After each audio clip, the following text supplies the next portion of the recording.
Hello everyone. It's been 3 months, hasn't it? Welcome back to another stream. Yes, it has been a while, hence why I am streaming at this very moment. It's been ages. Hello to anyone who's here. Have I got my... Oh, no. There we go. Right, what can we go on?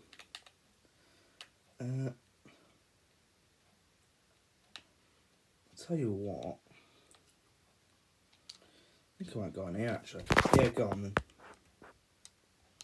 then. And, yes, I am finally... Oh, fucking hell, my head. Ow. That is coming along really well, and I am very happy with how it's going. And you're probably confused about what I'm referring to, like physically filming it. Hold on.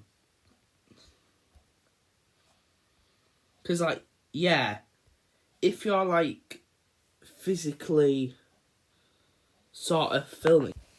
But as with the Reptilian Rise as an audio drama, all you've got to do is just, like, write a script, like dialogue and, you know, a narrator, like a narrating voice.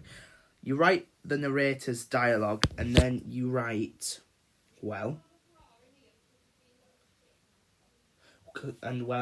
got to voice record it and just add some sound effects. It's basically how it works. So yeah, it's worked out heavily. And it means that, Remarkable World does not have to go on a hiatus. Yay! So that's good. And yeah, I am back. So that's something.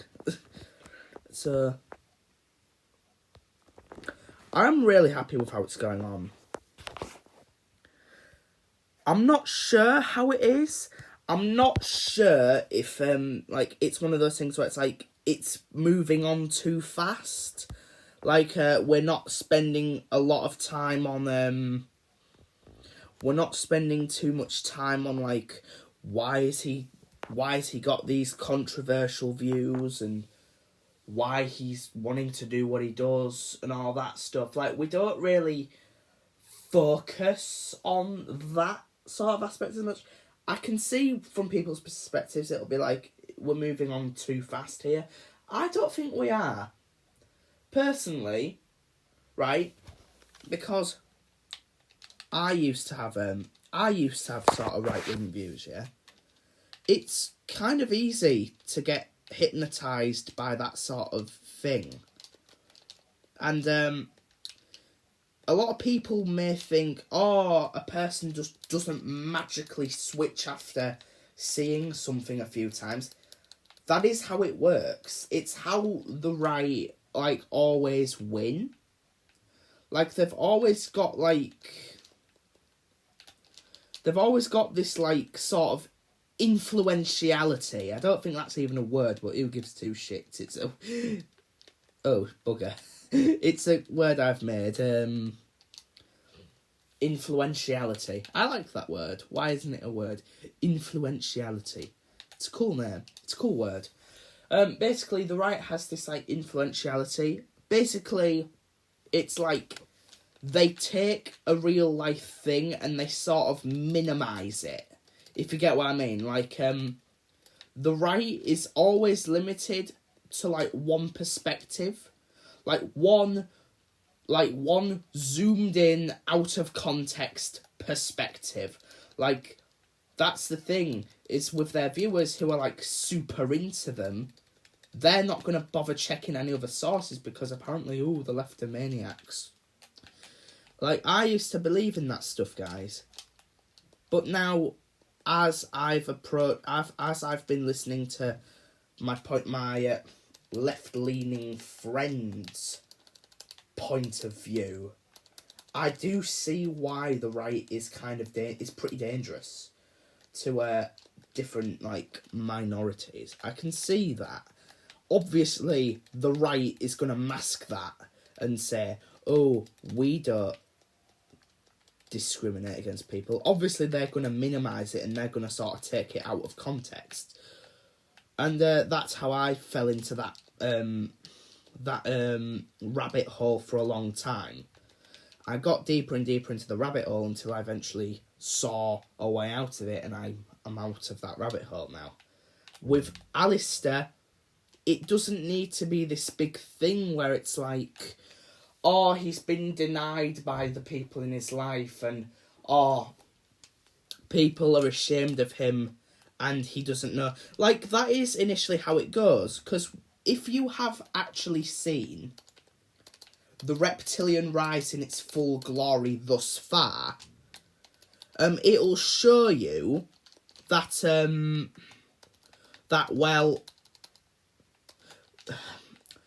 Lizardarius's biological family aren't exactly the nicest people. And possibly the only good person from that family was probably his biological mum. The only person who actually seemed to like him. The only person who didn't was his dad. His dad always, diverted his problems on, to other people. And, that's why he's always been, a bit depressed. Because it's he feels like he's constantly undermined by everybody, and he feels like there's no one to turn to. So he ran away from home after his mum died. And after that, he decided to run away from home because he was scared of what his dad might do next. Obviously, with the way that his dad spiralled, anything could have occurred. So he abandoned his dad and ran away from home. And during that time, he was homeless and he begged for money. And a lot of the time, he's heard of the crimes that some waterlings have committed, like kidnapping and stuff like that. Obviously, what that is meant to suggest is, it's like with the real world. The right will, take something, yeah, and it'll, they'll sort of, they'll see that a percentage of people from a certain, background or a certain community, a small percentage of a massive community has probably done something, and they'll just sort of demonise and villainise that entire community. And that's how it works in his mind. It's he sees a majority of kidnapping cases have been committed by waterling men. He goes around and thinks all waterlings are like that. He's easily corruptible. That is what Alistair Lizardarius is. And by the time he's gotten deeper and deeper and deeper and deeper and deeper into this sort of politisphere, into this sort of madman's sort of right-wing politisphere, it's kind of too late and he's already a lost cause. It's an alternate sort of thing where it's what if I got deeper into that, And looking at it, I kind of do see the resemblance, and I am really happy with what I am creating creatively. And I'm very happy that the tone is obviously very derivative of Max's Remarkable World, which obviously this is a prequel series to Remarkable World, and I'm really happy with it. Because unlike Remarkable World, where it's a bit more sci-fi, it's a bit more out there. It's a bit out there with its concepts sometimes. With the Reptilian Rise, it's a bit more realistic, I'll say. You get a sort of idea of what's going on. Alistair has obviously never been around the greatest of people. His dad was a bit of a dick. A prick, even. Always diverting his problems onto his son, which is not okay. He was practically laughed at and mocked at school.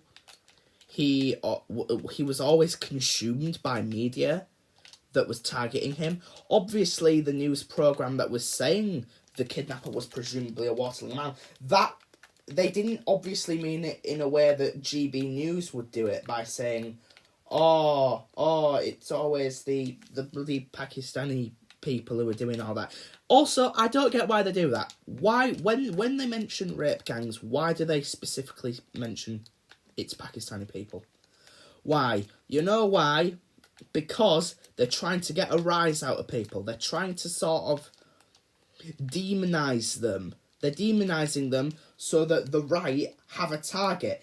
You know why? Because they don't want the right to target the billionaires and the millionaires. Yeah? A lot of people will say, oh, it's the immigrants who are... They're taking over the country and they're stealing all our money and all that shite. But guess what?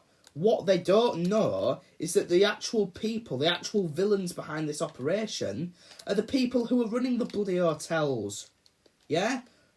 Like, people don't understand.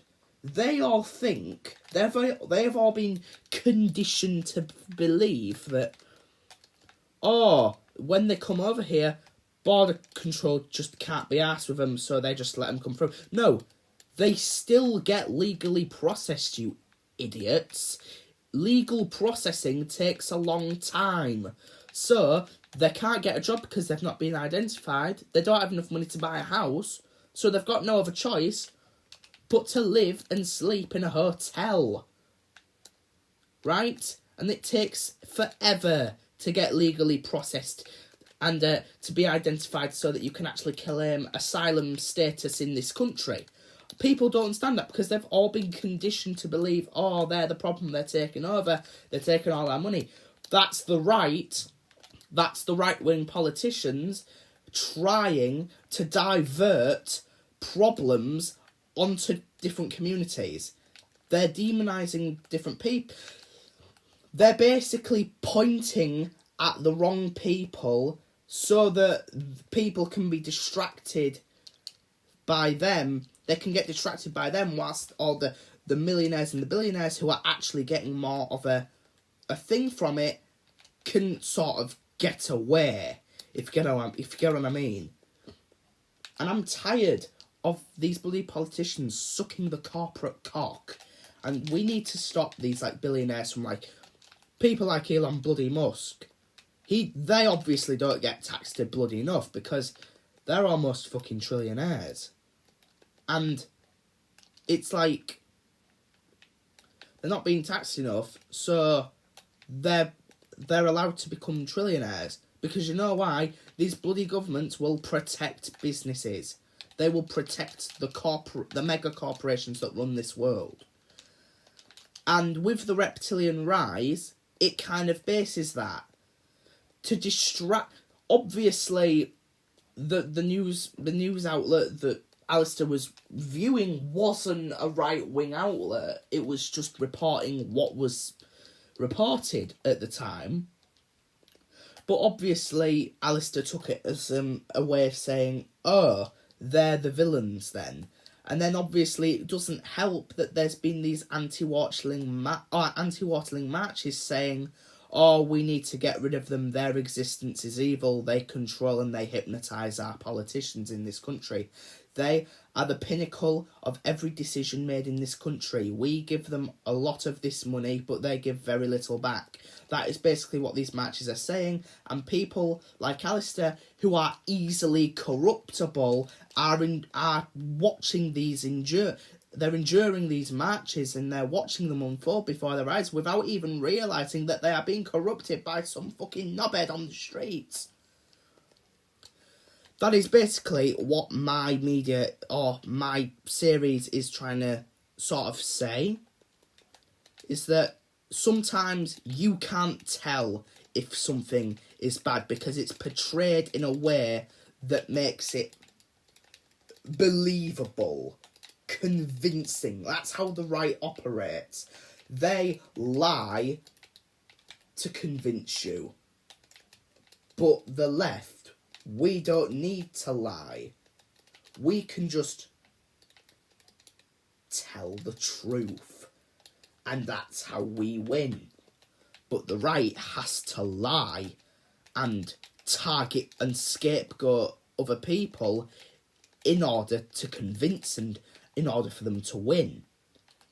That's the danger of the society we're living in. It's the danger of this politisphere that we're all going through, and it's spreading across the world like fucking fire. A lot of societies and a lot of countries have been regressed by a few decades because a lot of the politicians there view progression as like something we should hate and something that should be villainized. That is literally what is happening. If we continue to vote for these right-wing politicians in this country, trans rights probably won't even exist. That's the danger of it. People forget that trans people are being actively targeted by these right-wing politicians saying stuff like, oh, they're hypnotising our children into changing their pronouns, or they're trying to force me into changing how I speak on how my language is. Like, no, that's not it. They just like to be referred to. They just like being referred as a certain way, you fucking dick. They're not trying to change your language, you cunt. They're just saying they like to be referred to as they like to be referred to as something else. They like to be referred to as a different gender because they're not happy with the one they were assigned at birth. And it's this new law that has been implemented into this country that is saying, if you were assigned this gender at birth, you've got to stick with it no matter how you feel about it. And that is just so bad. It denies the existence of one community to exist as a law. Intersex. What doctors do, is they basically examine a baby's genitalia and they determine what gender it is. That's how it works. And an intersex person it's a baby that the doctor examines, and they cannot tell what gender it is via genitalia. They cannot tell if it's a man or woman, so they deem it as intersex. Literally, for that law in the UK to exist, the one that the UK High Courts created, literally denies the existence of the intersex community to exist as a law. It is disgusting, this law. It literally revokes the right. And there was a channel called Council of Geeks, who I watch mainly for Doctor Who content.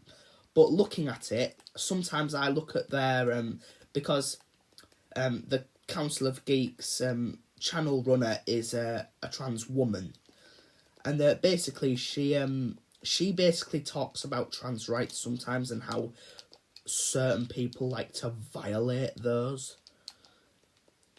And honestly, props to her. I think she's doing great. I think she's doing marvellously. Exposing what's going on, especially in the UK with the High Court saying no matter what sex you were born as, and and even if you're not happy with it, you just got to abide by what you were assigned at birth. And that is just really disgusting. I don't see a problem with it. If they want to be referred to as a certain gender, they can be referred to as a certain gender. I don't fucking see what the problem is. As far as I'm aware, gender is just a costume. Sure, different genders go through different challenges, like biologically. But other than that, I don't see why you shouldn't be able to be whatever you want. If you want to be they, them, good on you, do that. If you want to be a woman, then fair enough. I don't see a problem with that. But it's these right-wingers who are just demonising it and making the right-wing, consumers just target them because of what they're being told. Saying they're what is it they say? They're hypnotising children in schools to change their identity. They're trying to force me into abiding by their language. It's like, no, they just want to be referred to as a certain thing. They want to be referred to in a different way. It doesn't mean they're trying to fucking change how you speak, you absolute knobhead. sorry about that, guys. I've probably driven most of you away due to my bloody rant on the socio-political climate that currently runs rampant in pretty much almost all Western areas in the world. It's getting to the UK a lot, and what I was saying is that the reptilian rise is kind of inspired by real world events. The waterlings are basically treated like how immigrants are treated here. Basically how the right treats a lot of different communities. They scapegoat them, saying, oh, these are vile creatures, they are trying to change our language, they are stealing our children, they are starting harems, and they are secretly controlling the politics within our nation. Like, that is basically what the idea of it is that the reptilians are like Andy Brixer and James Tyrannico and Alistair Lizardarius. They're basically representing sort of the right-wing politisphere, and they're basically scapegoating the waterlings, saying that they're all kidnappers and they all like to do heinous crimes. That is basically what it is. And honestly, I'm really proud with what I'm writing. Like, Alistair is meant to resemble, as a child, is meant to resemble someone who is easily corruptible. And someone who can easily be, hypnotised by the radical right-wingers who control our everyday life in some way or form. And I guess you could say that Andy Brixer and James Tyrannico, the anti-Waterling March founders, kind of resemble... They do actually resemble those. It's kind of like how the politicians sort of treat billionaires and millionaires. Like, saying stuff like... Basically, the true culprits behind something might actually be billionaires and millionaires. But the right-wingers are like, they don't want to admit that, like, the millionaires and the billionaires are constantly using the same thing, like, oh, but they fund everything in this country, so we shouldn't question their moral high ground. We shouldn't question their moral status. When in actuality, everything should be questioned. Everything should be questioned. Right? 1, 2, 3, 4, 5, 6, 7. 1, 2, 3, 4, 5, 6, 7. But yeah, basically, like, the millionaires and the billionaires might be doing something like, you know how they all say, oh, it's the immigrants who are taking all our money and all that shite. It's actually the billionaires who are running the hotels, who are stealing the money. They're all making a profit off of the migrant hotels. So it's basically the right who are like saying, oh, look, don't target these guys. These guys are the real problems. Go after them. That is basically what the right is. And it's not good, and we need to call it out at all costs. And fucking hell, my head hurts. I think I'm just going to stop there. Anyway, I think I'm going to move on. 2, 3, 4, 5, 6, 7, 8, 9, 10.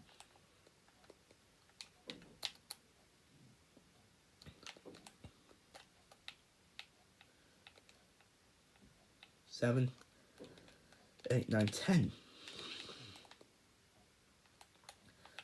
1, 2, 3, 4, 5, 6, 7, 8, 9, 10. Okay, so then it goes in like this. Okay. I'm not sure what I'm actually building. It's just something, I guess.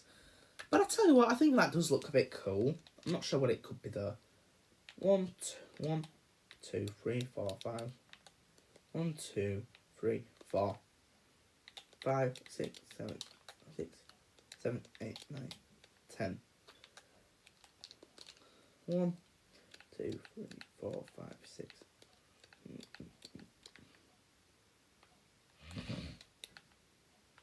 I went on a bit of a political tangent there, guys. I'm sorry. It just shows how much I've changed within these past 3 months. And I'm glad that I have changed. 1, 2, 3, 4. Because now I feel like I don't really feel pent up anymore, because when you're a right winger, like, you always abide by your, like, sort of stance on things. And when someone, like, challenges you on your view, like, sometimes a lot of them do get riled up and get a bit shouty, which is what I used to have. I used to get a bit ranty and shouty. But now, since I've sort of changed my views a bit, I think I've drastically changed a bit. Quite a lot, actually.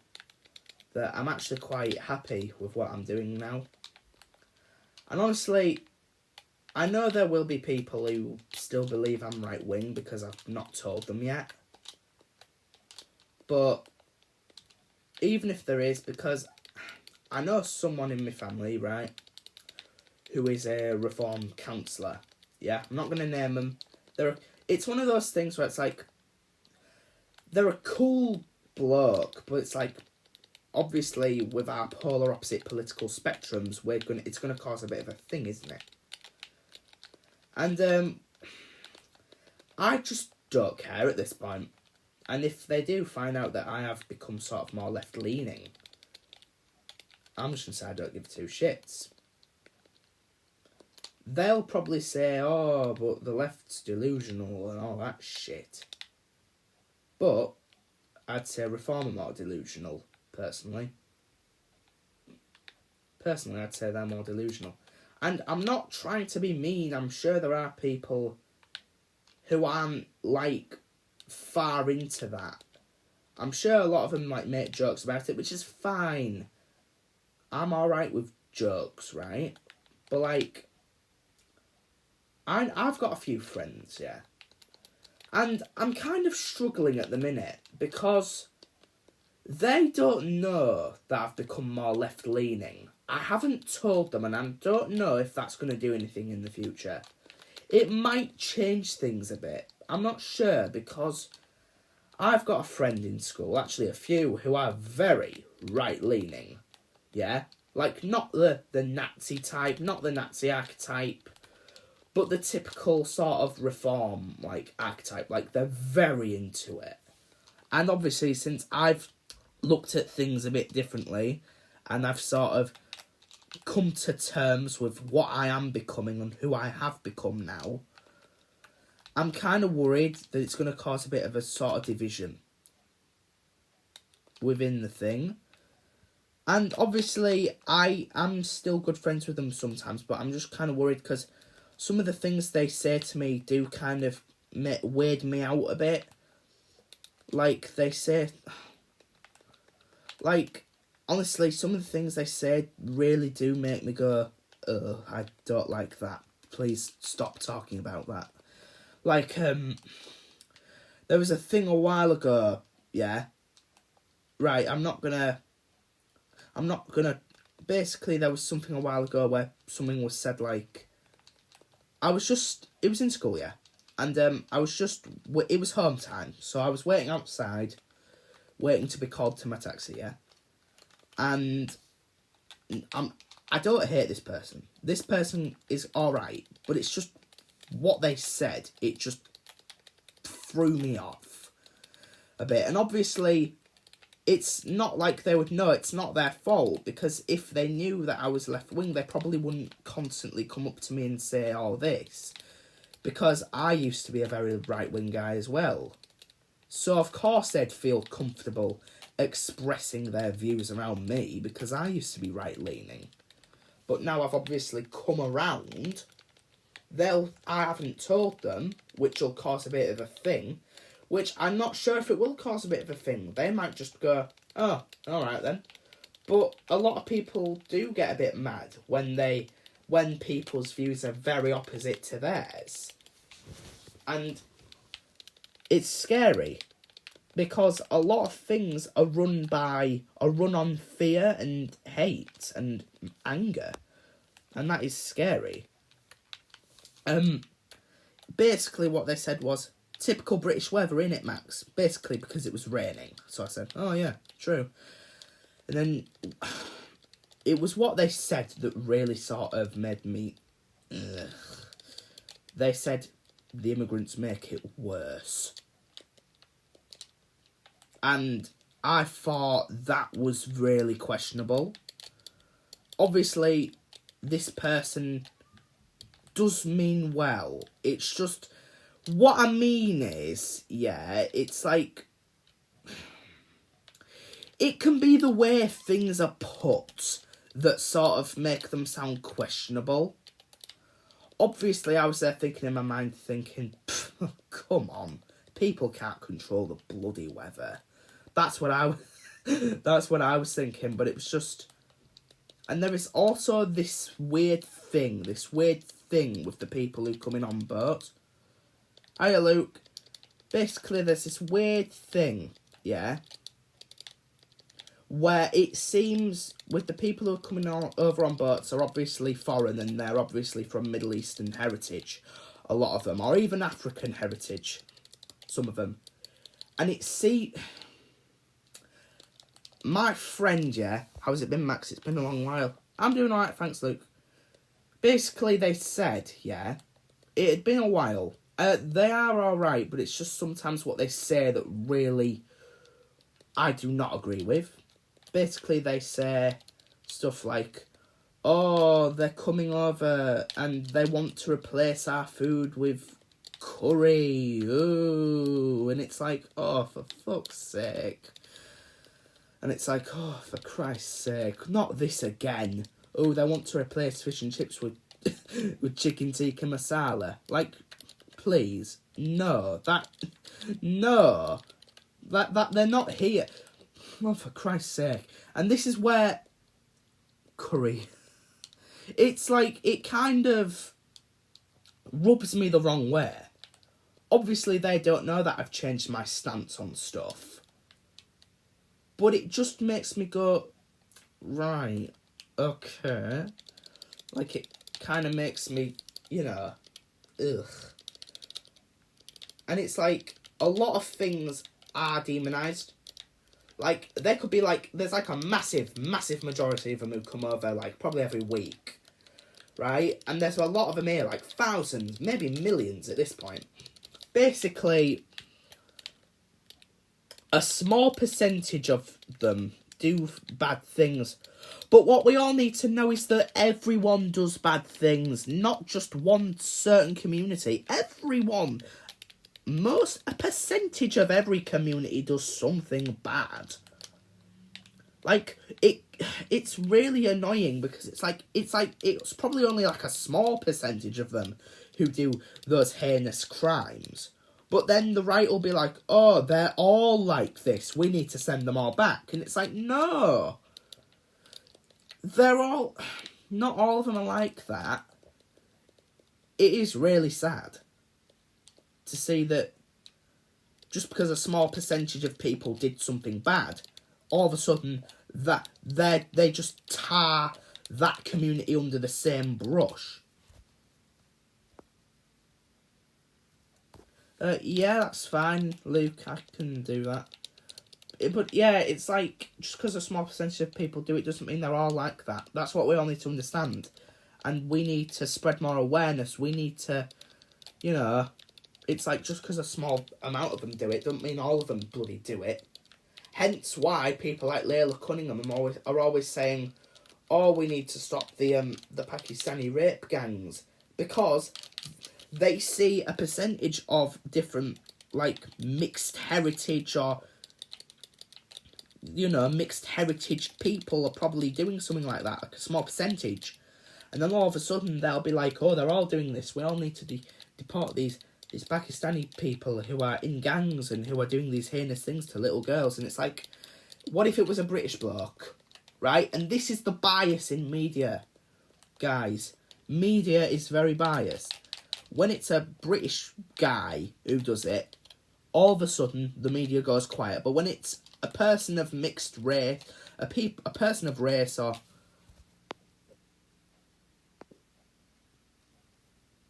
I am into politics, to be fair. If anyone asked me what party I supported, I couldn't answer them. That's fine. Not everyone has to be political. You're allowed to do what you want. That's the whole point, innit? Just do what you want. Yeah. It's really disgusting that these right wing politicians will be like, oh, they're all like this, we need to get rid of them. Or they'll say something like, oh, the trans people are hypnotising our children to change their pronouns and they're forcing us to change how we speak. And no, they just want to be referred to as a certain way. They don't like being referred to as what they were originally, so they'd like to be referred to as something else. That's all it is. Hold on, I'll be back in a second. I'm going up a bit. Alright.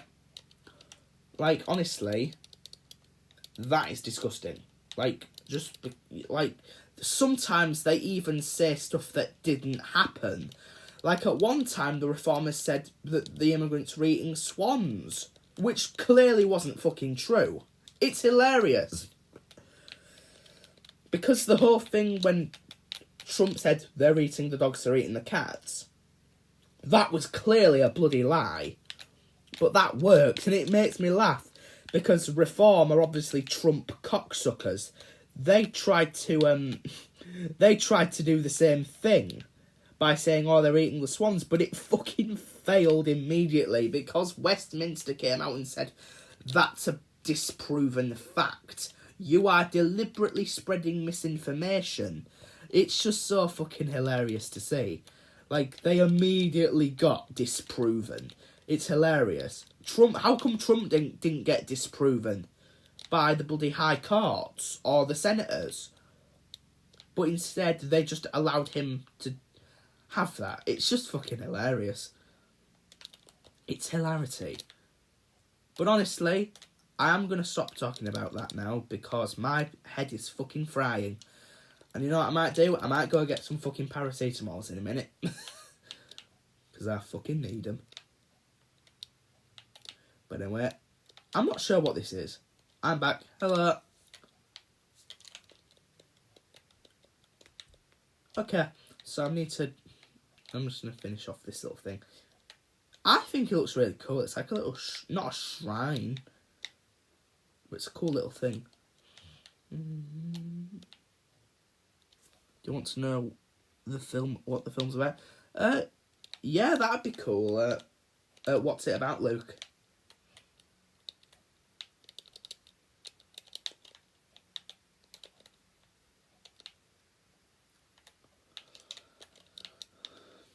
Do you remember the film Kid and Friends? Yep. Yeah, I do. Okay, I actually quite like this. I'm not sure if I'd actually use it for something though. No, I don't think I would. I promised a sequel for 2 years. For 2 tiers. For 2 years. 2 years? Yeah, I never did one. 2 years? Wow. Didn't know it was that long. However,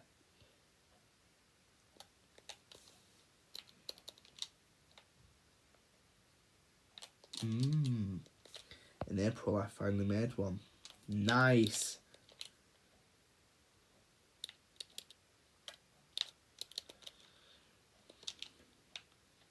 I'll check it out in a minute. I've just got to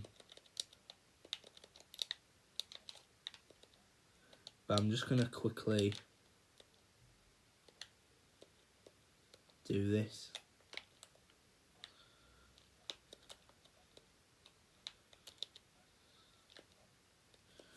And on the 3rd of May, I finally released it on TikTok and made it. And it's up on... That is cool. That's cool. I'll check it out once this is done. I'm just gonna quickly do this.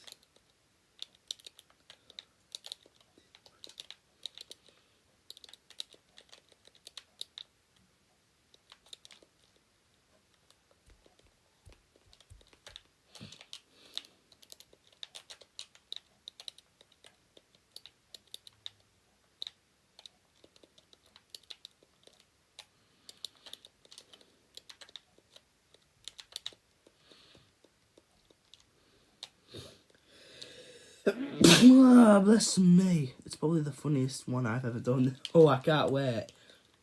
I'll definitely be having a look soon.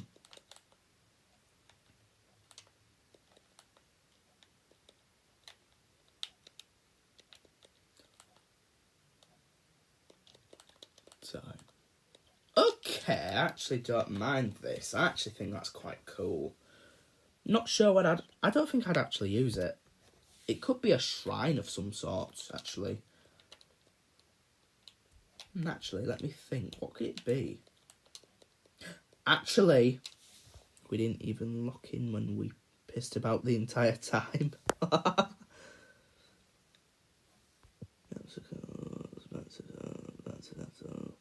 Bounty Castle. Actually, I've got a cool idea. Okay, I'm not sure how to feel about the, Okay. Got an idea, actually. Instead of it being...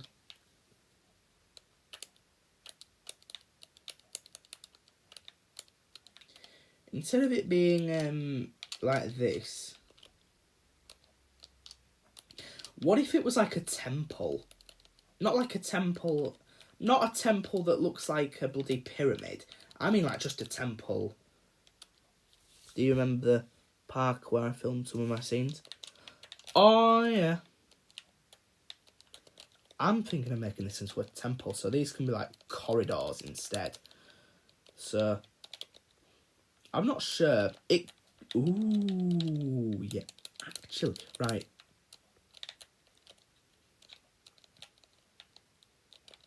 Let me just quickly tear down these.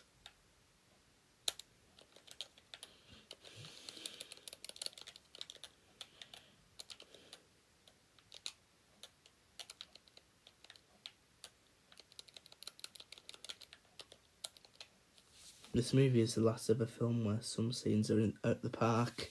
Oh. Right. Let me just tear down these, like, little walls. Oh, did I forget to mention? The Reptilian Rise, a lot of people will assume that it's more about backstory than it is adding to anything. But I'll say, you are wrong. The Reptilian Rise will add something in the future. Because a month ago, they fucking destroyed it! Oh my god. Oh my lord. So basically,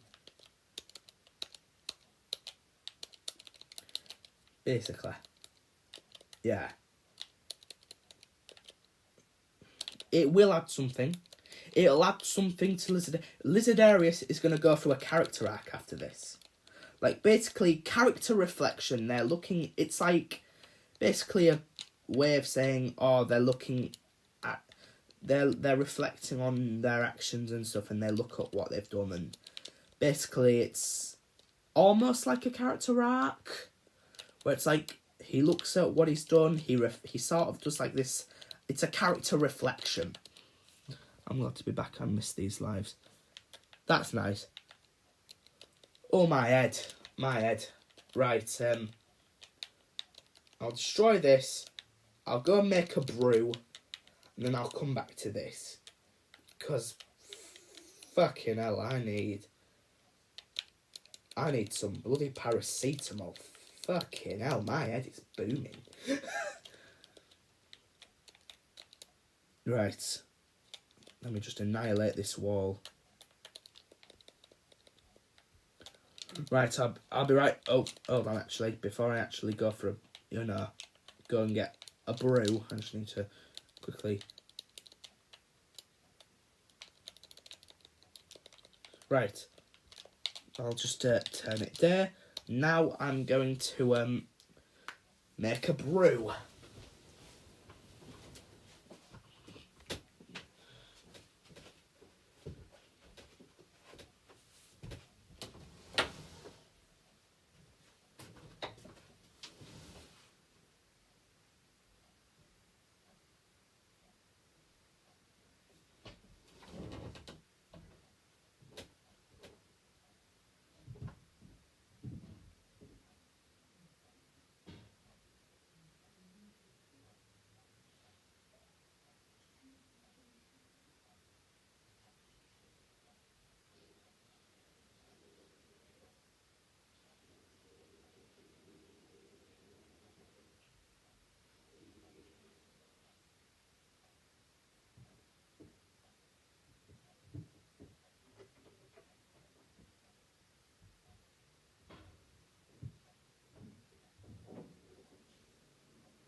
Hiya there, I'm back.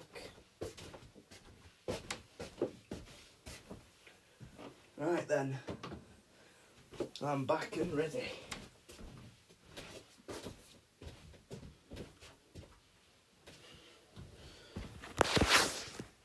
I'm back. Right then, I'll go drop.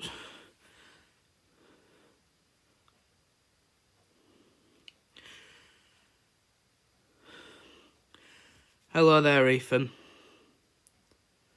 I'm so glad to... A lovely brew. As we speak, a nice cup of tea is being crafted from an ancient kettle from the Doctor Who.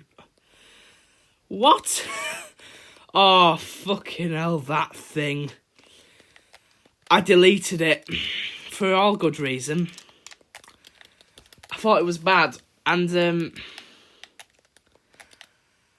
I didn't have much... I'll go drop zone 4, please, Ben. Yeah, nice cup of tea.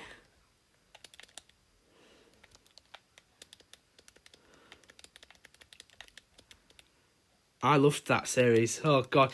It was before I had, like, more knowledge of that show. Obviously, I still do not have the full knowledge. I'm not sure how much of it would fit in my mind, but I know a good amount, like more of the, maybe a bit of the important stuff. Maybe the inconvenient, like it was written like way before, like I had much more knowledge of it.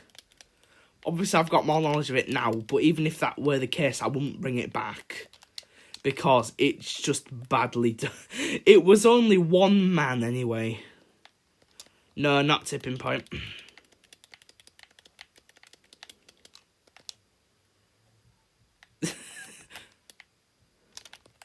Absolutely.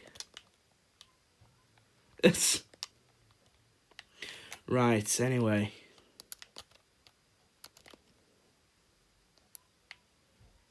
Right, I could drop zone 1. Right, I need to do this. Right, oh, let me have a look at my thing, actually. Bloody hell.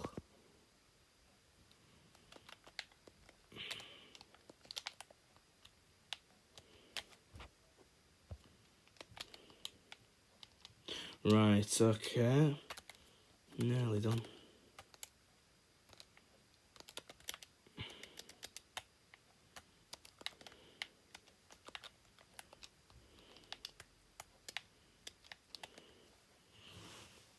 I'm gonna give a spoiler to the film, but in emojis. Middle finger, shock, middle finger. I'm presuming it's a very sweary person. I'm guessing. That's funny. Okay, I'm not sure if this is too much lighting. War of the Worlds. Oh, God. Right. Okay, I think that should be good enough.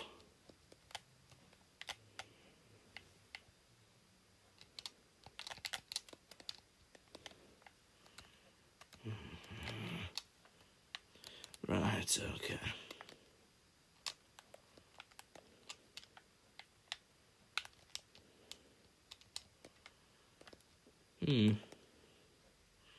Best advert. Oh, yeah. The emoji are only in a scene for a second, but I'll tell you when it happens. Alright. Alright, thanks, Luke. Right. So I'm going to raise this up a bit.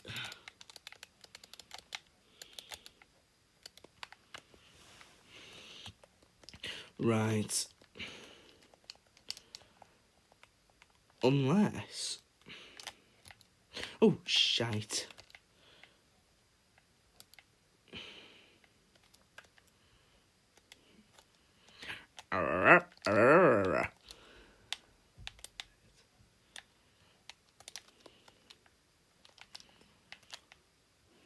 Among Us.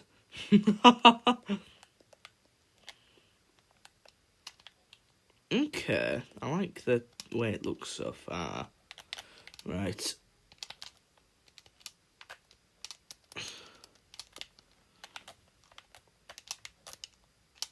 Ah, there we go.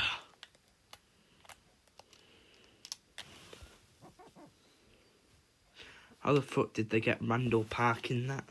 Randall Park? Who is it? Is that a person or Randall Park? Oh, is that a person or an actual park?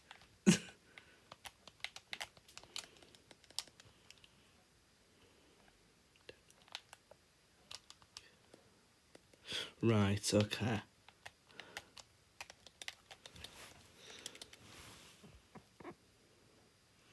He's an Asian man I see on TV. Alright.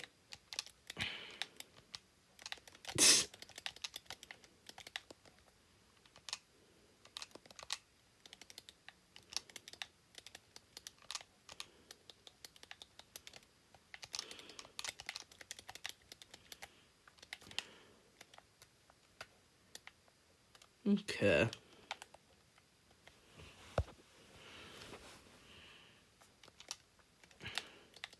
I just need to...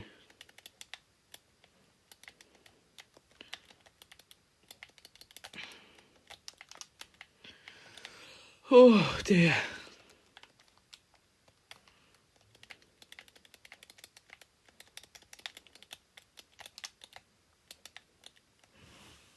One of my TikToks got popular. Oh, nice. That's cool. Unfortunately, my TikTok's more of a private one. Basically, one where you've got to follow it in order to, like, see the content. Honestly, I just hate it. And if I had the opportunity now, I'd make my account, like, public. Like, maybe you don't see me post on there as often. 13.8 thousand views. Wow. Just for a GTA cutscene, GTA 5 cutscene as well. Wow. That's something.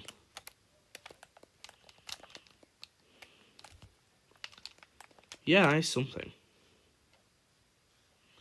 What's that? You can make your account public. Alright. I'll have to have a look at that at some point.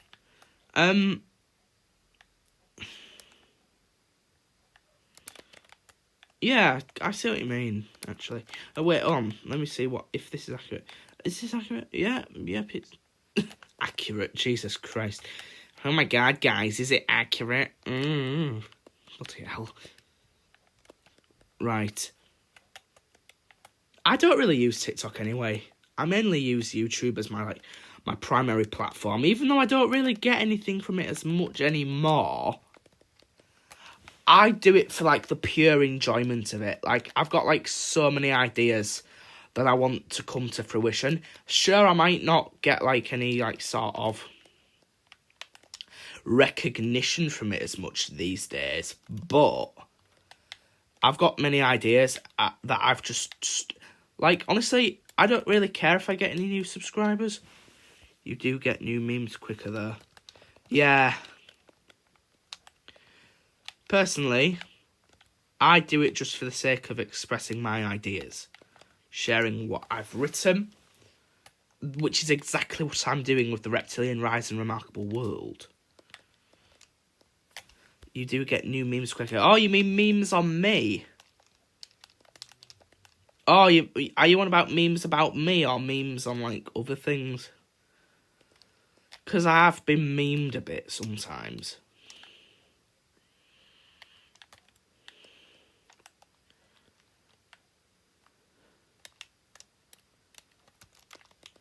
Okay, does that look a bit weird? Yeah, that doesn't need to be there. Okay. Meme like 667 and shit like that. Oh, fucking hell. Yeah, oh my god, I'm so glad that meme has sort of died out. But sometimes you get bloody people still saying it and it's like, oh, fucking hell. Honestly.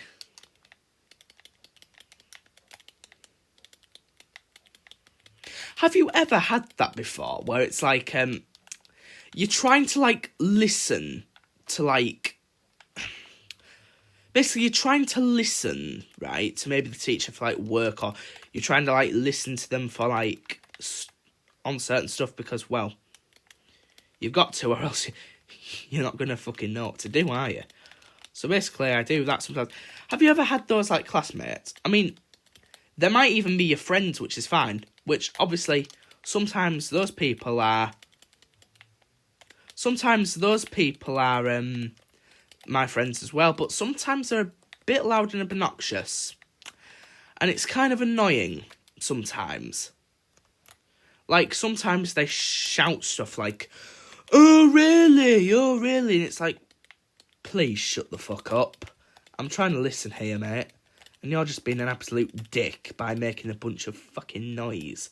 Like, shut the fuck up. Sometimes that's just what I want to say, but...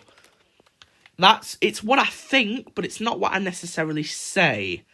Because I know that people have reactions, don't they? Like, to stuff like that. Like, offended and stuff like that. 69. Oh, God. Bloody hell.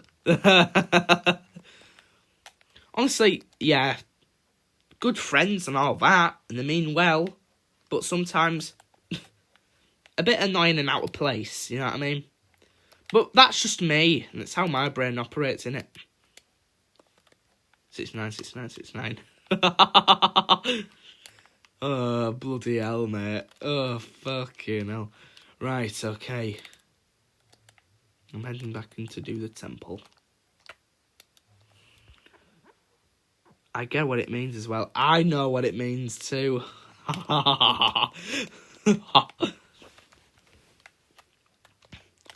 Oh, fucking hell.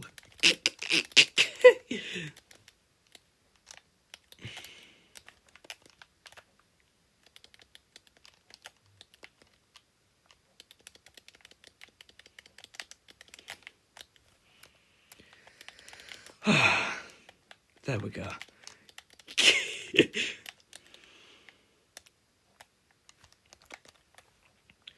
Okay. Now, let's just... I think I like this little life. Both are sucking eggplant now.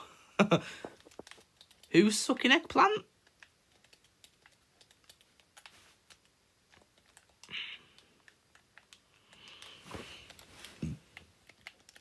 Guys, I'm going to say...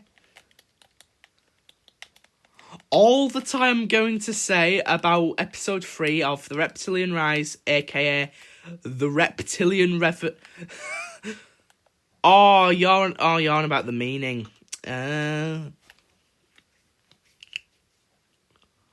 All I'm gonna say is, guys, if you tune in to watch The Reptilian Rise episode 3 on Friday at 7 PM UK time, which is this week, this Friday 19th of June. There's going to be something in it, and you're going to be fucking shocked. You're going to be fucking surprised, mate. You're going to be bloody surprised by what comes up in there.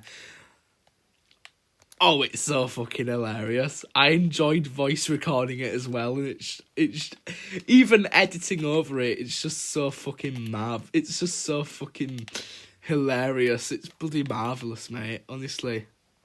Oh, it's so fucking funny. Honestly, you're gonna absolutely... I know a lot of people will be like, oh my god. Needs to give me notifications like TikTok does. Yeah. It's so funny. Honestly, when you watch it, honestly, you might get a bit of a out of it, like just a bit of a shock, a bit of a gasp, or a bit of a, oh my god, what the fuck is this? It's a bit bizarre, but it's fucking great. Honestly, to me it is. I know there'll be a lot of people who say, this shouldn't belong in there, this shouldn't belong in there. But honestly, you know what I say? Fuck it. It's my writing. It's my series that I'm writing. So, in fact, I can just write whatever I want. You know what I mean? It's my writing. The Law. Oh God, The Law's gonna be a bit and a half. Fucking hell. The Law, mate. The Law of the Remarkable World series and the spin-offs that come after that. It's gonna need its own fucking series. It's gonna need its own bloody series. But I guess I could explain a bit of it. The Law of the series, I guess you could say.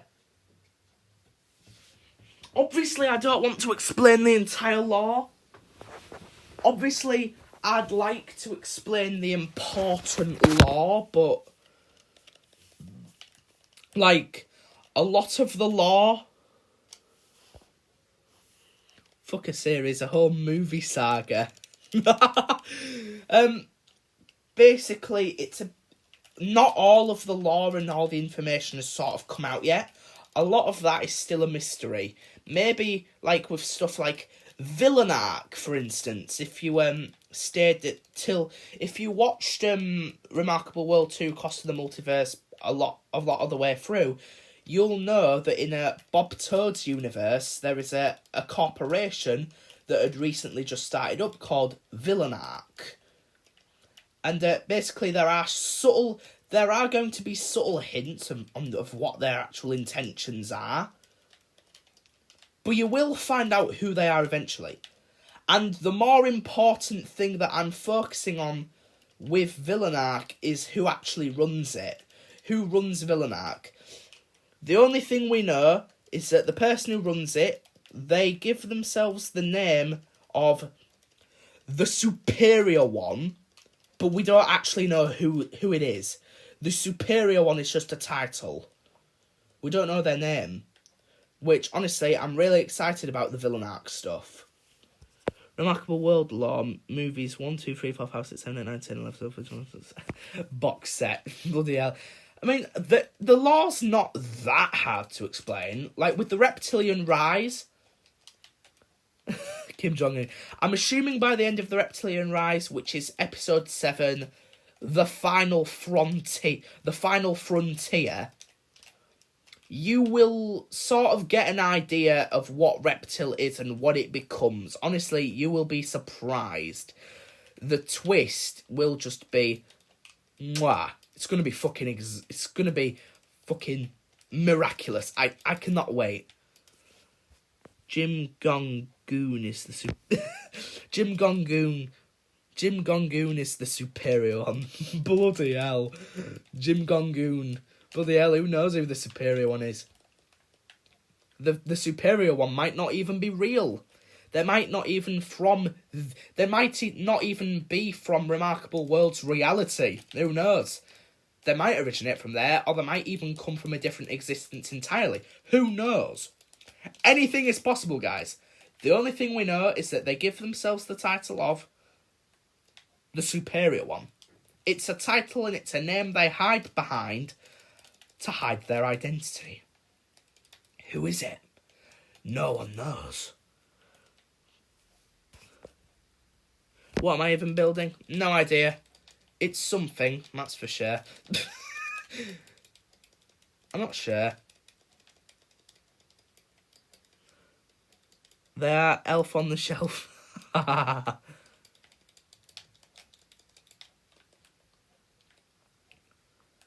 Okay. Okay, I see. So, that's going to go up like that.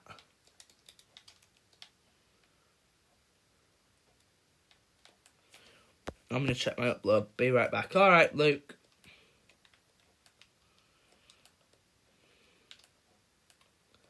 Do-do-do.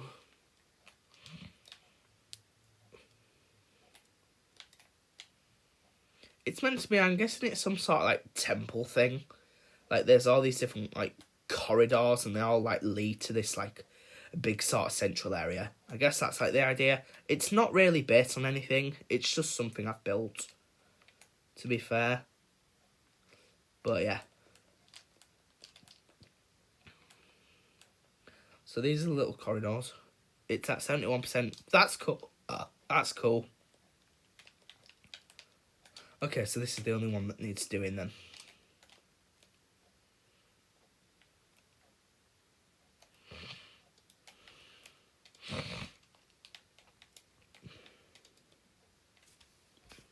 Based off Kid and Friends 1, what do you think it will be about? Personally, I have no idea. Could be about anything, I guess.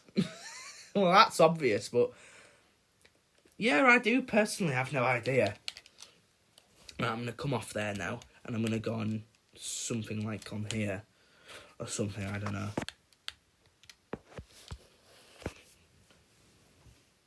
I do love bloody Doctor Who. I think Doctor Who's grand. After watching it a lot more, I'm really enjoying it. I love the concept of the Doctor. It's fucking great. Obviously, I started watching them more like a little while ago now, like months ago, but I fucking love it. Some of the stuff may be a bit questionable, but it's alright.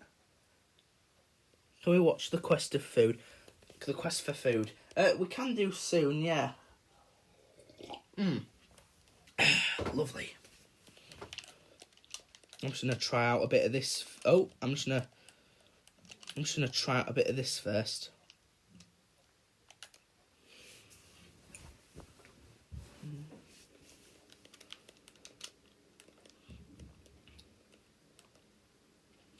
Yeah, all I'll say is I think you'll get a better grip of it, like when you watch the end of The Reptilian Rise. Like, obviously that's not me saying, oh, the rest of the series isn't important, just wait until the end releases. No, that's not what I'm saying. The other stuff is important as well, like, character-wise, world-building-wise, I guess. Like, that is the fundamental importance of it. I'm not saying, like, oh, the rest of it doesn't matter, just watch the ending. No. Because if it was only the ending that mattered, then the other stuff wouldn't exist. I really want to make a spin-off of TQFF because it's got some really good lore and it's really interesting. Oh, cool. That's why I'm making spin-offs. I'm making spin-offs to, like, sort of expand the world of my series. Like from a first-person perspective, you'd think, oh, it's just another Minecraft series. But actually, I think, like, there's a lot to it. There's a lot of worlds around it. There's a lot of characters around it.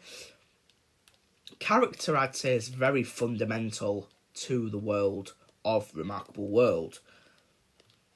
And the thing is with my character is that my character never really had an arc until now.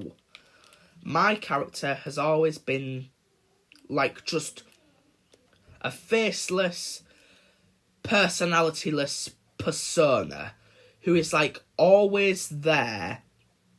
The quest for food. In the quest for food, the kid ends up in an alternate reality where it's Earth but he's alone. Oh, that's a cool concept. Like, that's what my main character has always been.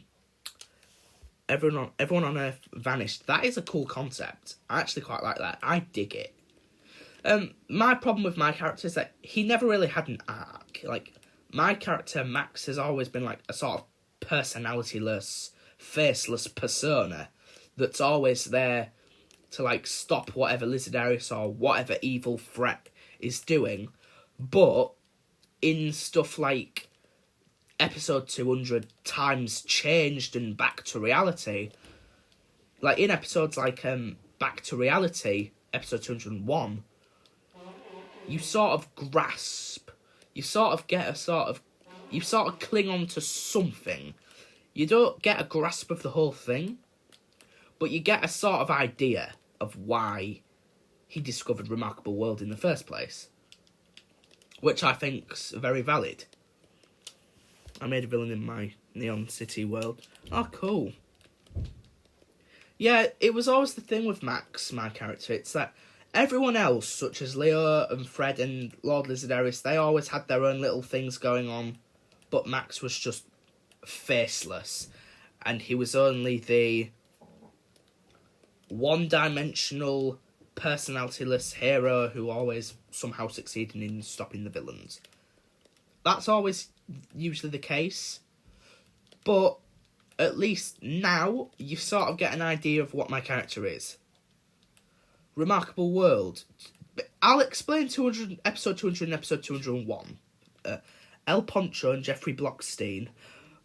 Oh my god. Oh my bloody god. I know what you're referring to with the second one. Basically, episode 200, Lord Lizardarius travelled all the way back to episode 1. Where Welcome to Remarkable World, the episode where I started the series. And basically, Lord Lizardarius told my past episode 1 self by saying the island's infested with disease and you could die from it.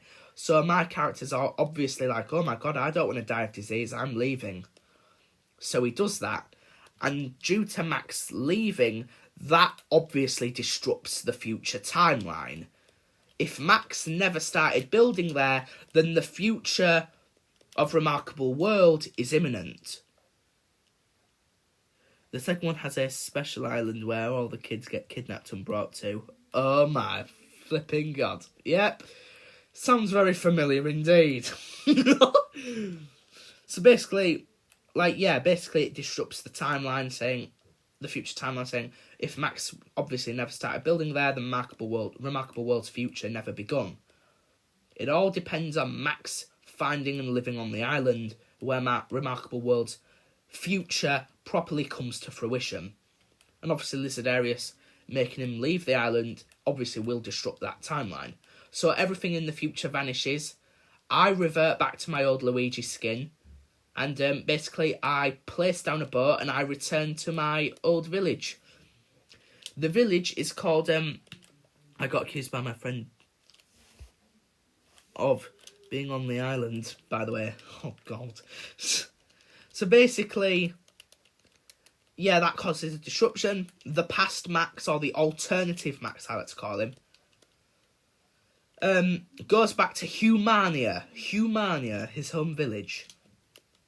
And basically, the people in that village aren't very nice to him. They're very mean to him. They're very discouraging. They take a mental toll on him, basically. I told him that if I was on the island, I would be the one that gets fucking diddled. Oh my god.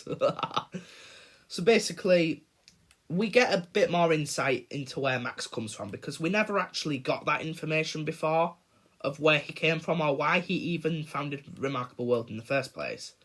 It was always the case of, he's just there and he's the hero who stops the villain.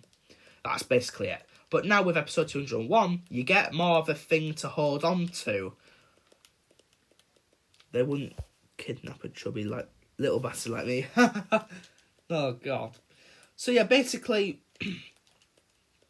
you get insight into Max's original home life and why he left in the first place. People were very discouraging to him. And it's established that Lovely World and New Legacy is in that world, not in, a real sense, oh my god, he just left Lovely World and now he's gone to Remarkable World. No, I think that'd be just stupid. It'd be shit. Basically, it's established that Lovely World and New Legacy was actually fictional, and Max actually wrote it and basically did a self-insert. And basically, due to the lore over complications of it that Max in that universe had done to it, he got discouraged by everyone saying, "Oh, you don't live up to what he's done. You don't live up to what Stampy's done. You're an idiot. You're a fucktard," and all that shit. And basically, Max gives in, and he ends without concluding any of his storylines. And he leaves, and he goes to Remarkable World, obviously. But obviously in episode 201, episode 200, that got altered, so he just went home.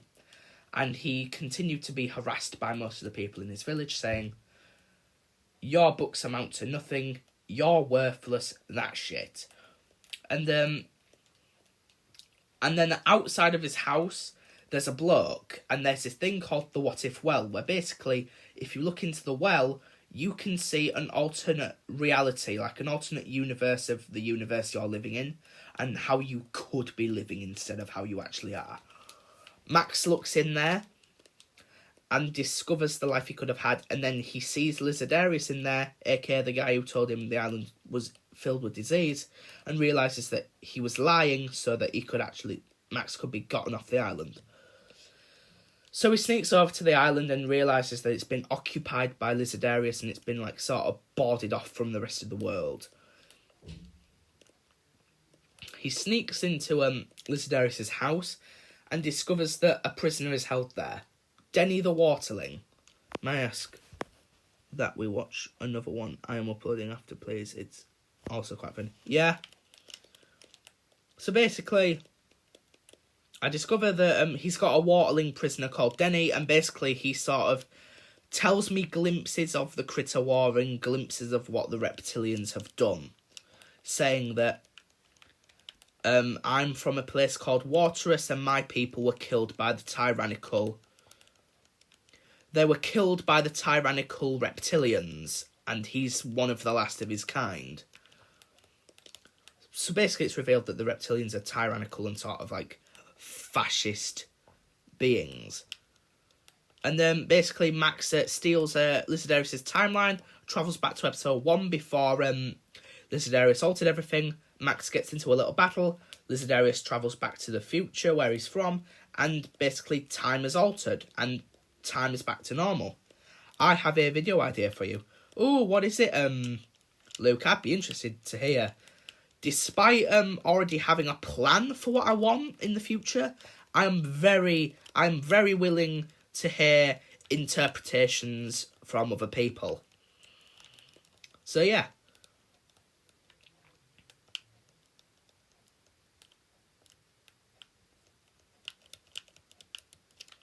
So, the main character is shown a vision where the future is great, however he must sacrifice someone or a being will destroy the future. So basically, let me read that again. The main character is shown a vision where the future is great, however he must sacrifice someone or a being will destroy the future for him. That is a really cool concept.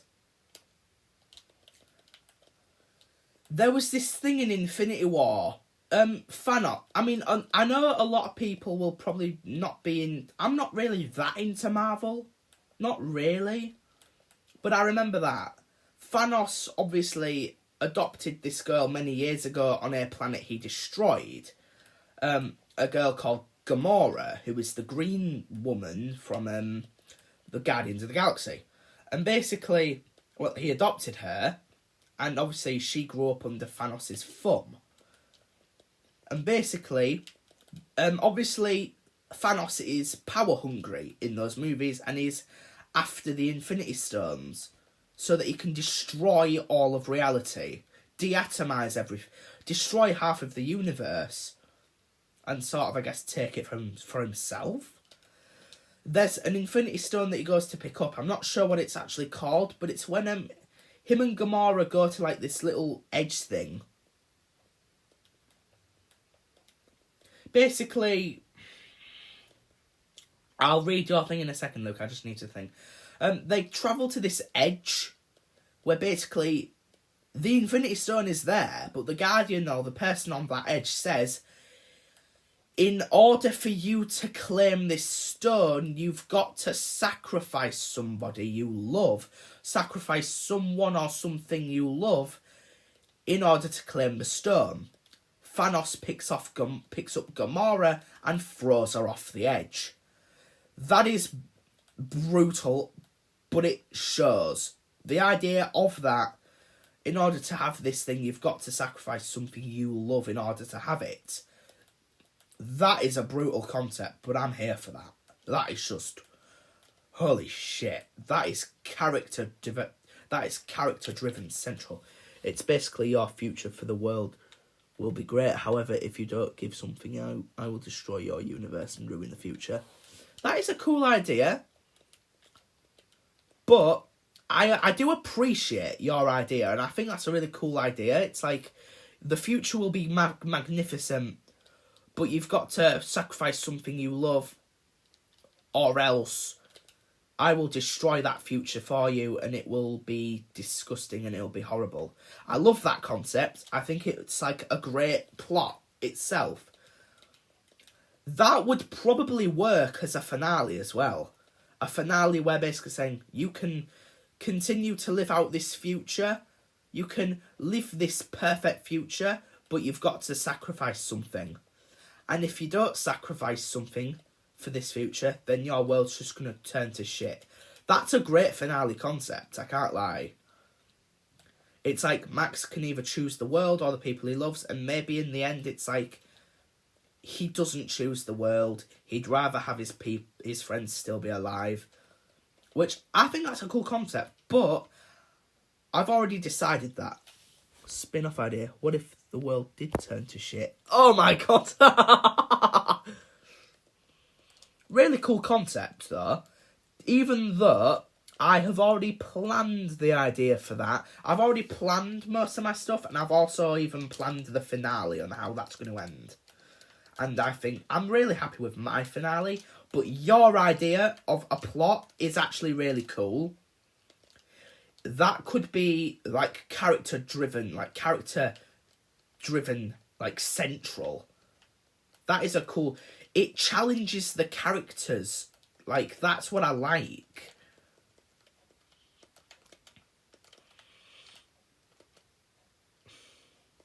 I think your idea is great, and I do continue to write plots for, like, two-parters, upload to finish. Alright, like, I can do two-parters and stuff like that, but I feel like your idea is too great to just be a one-off thing. That's definitely more of a finale concept, which I think's... It's a compliment.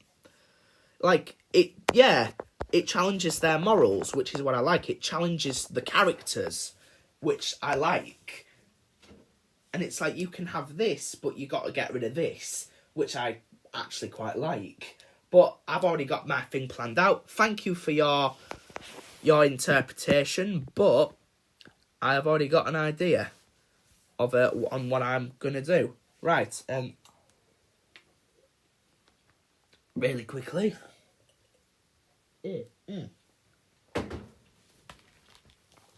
Let me just put my headphones on and we can hear it.